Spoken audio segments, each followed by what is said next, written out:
let's use that same pen.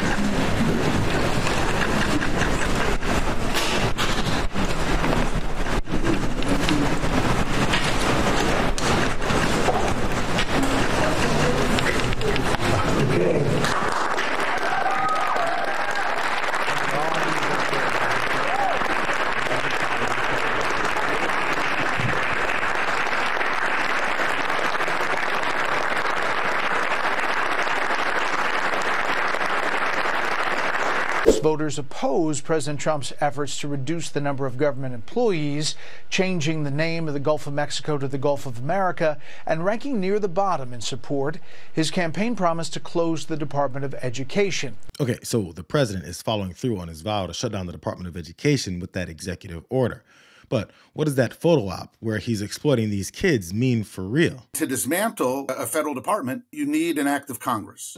One of the Republican Party's platforms in 2024 is to rein in wasteful federal spending, but abolishing a federal agency doesn't automatically turn off the spending tap. All the money the Department of Education has really is the money that's authorized by Congress. All of these programs will continue to exist and get money unless Congress voted to stop funding them. The debate about the future of the department is symbolic. What really matters is what we decide to do about the staffing and funding of these assorted programs. So the idea is to deliver less regulation and more control to much less qualified and in some cases uninterested people in the states that do as they please. If they don't know how or have the system in place to ensure civil rights and access to education to poor, disabled, or special needs children, they could neglect them. The U.S. Department of Education provides a lot of important functions. They provide billions of dollars in funding to high poverty schools. They provide guidance around civil rights enforcement and how to best serve children with disabilities.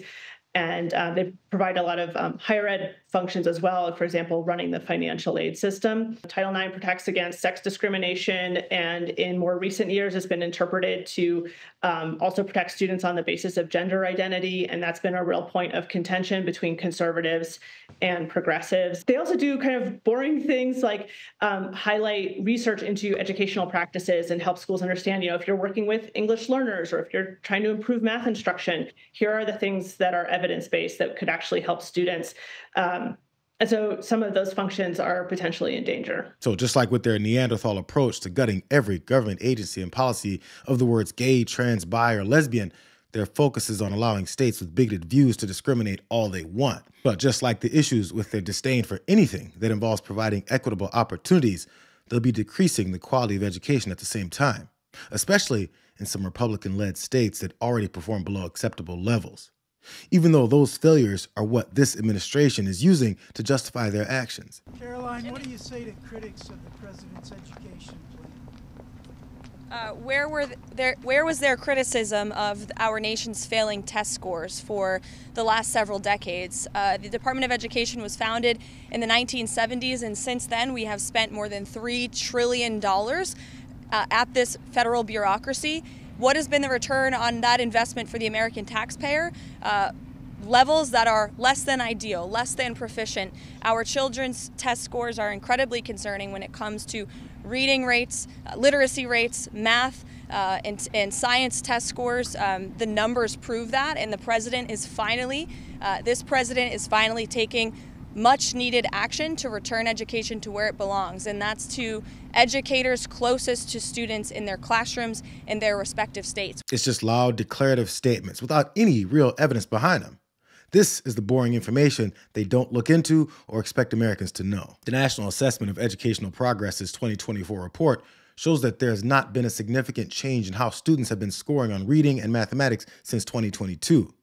But more broadly, NAEP data shows that since the early 70s, average scores for reading for 8th graders have not significantly increased or decreased. From 73 average mathematics, scores rose steadily until 2012, after which they saw a slight dip and steadily decreased before picking up a little in 2024. So there are numerous factors behind the success and failure of schools that serve different communities, and access to funds is always a part of it. So it's always important to follow what the rich and powerful are planning to do with our tax dollars that support students they couldn't care less about. Politico's reporting today on how Republicans across the U.S. are pumping hundreds of millions of dollars into private education in spite of voter and strong union resistance. This is something that's really developing at the state level. We have, I believe, a dozen states now that have universal school vouchers. There's a bunch of other states that could be passing legislation in 2025. And this is a major change in public education that we're sort of in the middle of figuring out what is this going to look like, how many families are going to participate, what is going to be the financial impact. What does it look like if you still have a very robust public education infrastructure? Or are you going to end up with a situation where the highest need students remain in public education and a lot of other families have departed to private education? A lot of that's playing out at the state level. It started to develop under the Biden administration, so it wouldn't necessarily have been stopped if Kamala Harris had been elected. But I think we will see more support for school choice at the federal level under a Trump administration. The formula with this administration, it isn't even complicated. From Musk's fake findings to Trump finally carrying out the desire to eliminate the Department of Education, take as much money and resources as possible from Americans and give it to the richest and most connected, under the guise of helping the people that they're taking from. For the Department of Education, he got axed. Opened up the computer, guess what? You're gone. Let me tell you what he did for the Department of Education. He reviewed contracts. He saved everybody in here thousands of tax dollars, and his evaluation was the top. Then I turn on the TV the next day, and there is Trump saying they were scum, no good people, what they got rid of. I am furious. Furious. Where is Scott Perry? Our federal workers, he has the most federal workers under him. Where is he? Their objectives and lack of concern are right there for everyone to see. So, as usual, he needs help from congressional Republicans to be the doormat that they've proven themselves to be and make his photo op a bill that'll probably be shut down by Democrats anyway. Donald Trump just basically had a photo op today. He didn't dismantle the Department of Education. It has to be done by an act of Congress. And I know that really bums him out that there are other branches of government. She's taking notes. Bureau's taking notes. It's going to be bad.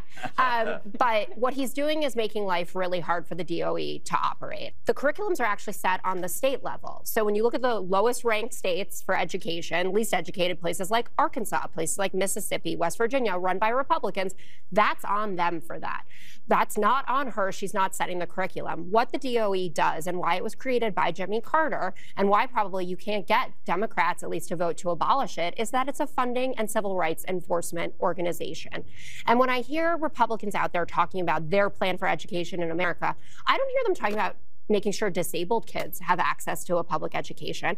I don't hear them talking about impoverished kids. Because we're against it. I know you are. Thank you for admitting it on such a public forum. They want to end up privatizing it. They want a voucher system, which means that kids who can't get to those schools, don't have enough money to, or frankly want to go to public schools, won't have access.